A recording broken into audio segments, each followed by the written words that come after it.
Madame, Monsieur, bonsoir et bienvenue dans cette édition de Vue d'ici. Aujourd'hui, nous sommes le 14 février, le jour de la Saint-Valentin, la fête des amoureux. Une fête qui profite à certains commerçants.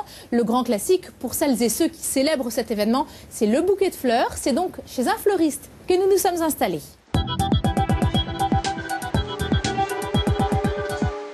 On va retrouver un fleuriste, Laurent Sanjean, en plein préparatif de cette Saint-Valentin. Bonjour Laurent. Bonjour. C'est une grosse journée pour vous aujourd'hui? Oui, c'est une belle journée, oui. Par rapport à votre chiffre d'affaires habituel, vous êtes quel pourcentage? Vous serez quel pourcentage au-dessus, pardon? Ça, on ne sait pas trop, à l'avance, quoi. Ça va se jouer ce soir, parce que là aujourd'hui les gens travaillent, donc si c'est un samedi, c'est un peu plus important. En semaine, c'est plus délicat, on ne sait pas trop. Je vous vois composer un énorme bouquet de roses blanches. Est-ce que vous avez des demandes particulières? En voilà une. Ouais. Des choses extravagantes aussi, peut-être? Des belles compos d'orchidées, des beaux bouquets de roses comme celui-ci. Ouais. Et puis tout plein de compositions différentes. D'accord. Ouais. Alors, surtout dans le rouge. Surtout dans le rouge? Ou dans le blanc. Dans la pureté. Le rouge, le blanc, c'est des couleurs qu'on vous demande souvent pour cette occasion. Oui, beaucoup, pareil. Le rouge, passion. Et puis l'amour pur pour la rose blanche. D'accord. Les fleurs que vous vendez sont plus chères aujourd'hui qu'elles ne le sont habituellement. Comment vous l'expliquez? C'est l'offre et la demande. Donc c'est la Saint-Valentin dans tous les pays en même temps. Donc les cours montent. Il n'y a rien à faire. On ne peut pas faire autrement. Vos fleurs, elles viennent de où? Hollande, Pays-Bas. D'accord. Elles sont arrivées cette nuit? Elles sont arrivées pas cette nuit, la nuit d'avant, mardi soir. D'accord. On va vous laisser continuer à faire cette très jolie composition. Une autre manière, Laurent, de déclarer son amour, c'est de le faire publiquement. Je vous propose de découvrir quelques-uns des messages que les usagers des transports en commun de Rouen ont pu découvrir aujourd'hui dans leur métro.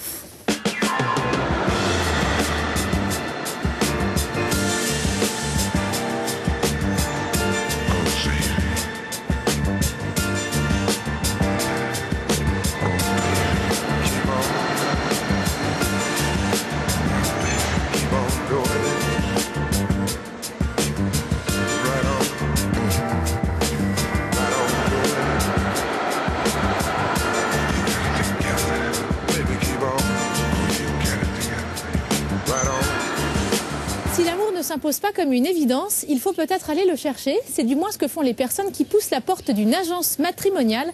Et c'est ce que nous allons faire.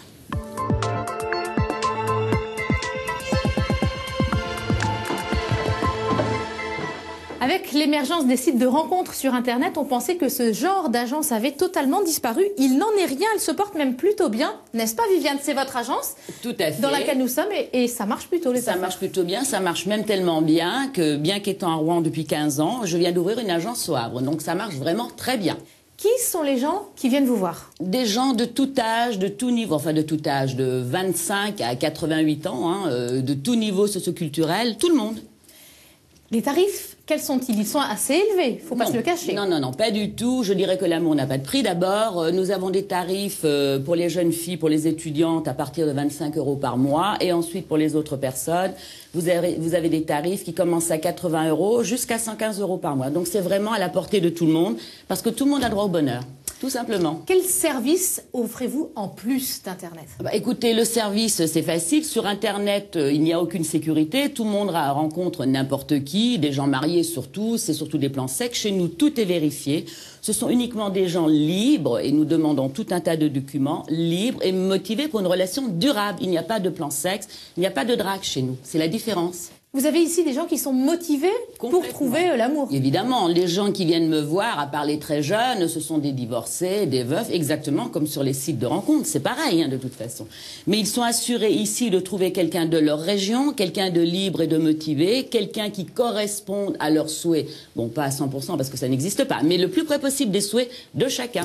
Ça marche à tous les coups ou Oui, avec la patience, ça marche à tous les coups parce que nous avons une formule d'adhésion qui fait que tant que vous n'avez pas fait 40 rencontres, vous êtes adhérente. Donc je suis obligée d'aller jusque-là.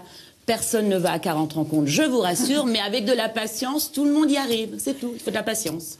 Viviane, on évoque ensemble un amour durable.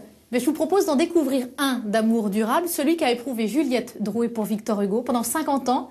Elle lui a écrit 22 000 lettres d'amour en 50 ans. On regarde. Bonjour mon doux et bien-aimé petit homme. Bonjour de toutes les forces de mon âme. Ces mots datent de 1861. Ils sont ceux d'une amoureuse célèbre et pourtant ô combien discrète, Juliette Drouet, celle qui fut la maîtresse officielle de Victor Hugo pendant 50 ans.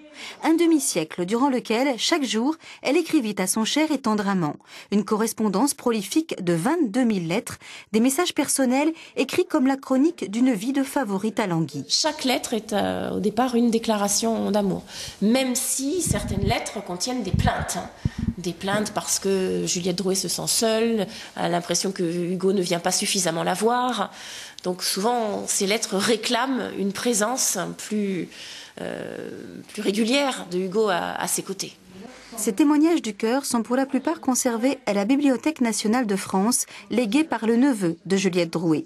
Impossible à publier dans leur intégralité, ils sont pourtant désormais consultables en ligne sur ce site, créé de toutes pièces par cette professeure de littérature à l'Université de Rouen.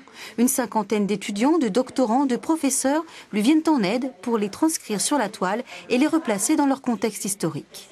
On a aussi créé des glossaires et notices, des index en fait, qui permettent de retrouver les différentes personnes citées dans ces lettres et des repères biographiques pour aussi savoir, quand on lit une lettre, qu'est-ce qui se passait dans la vie de Victor Hugo et de Juliette Drouet à cette époque-là.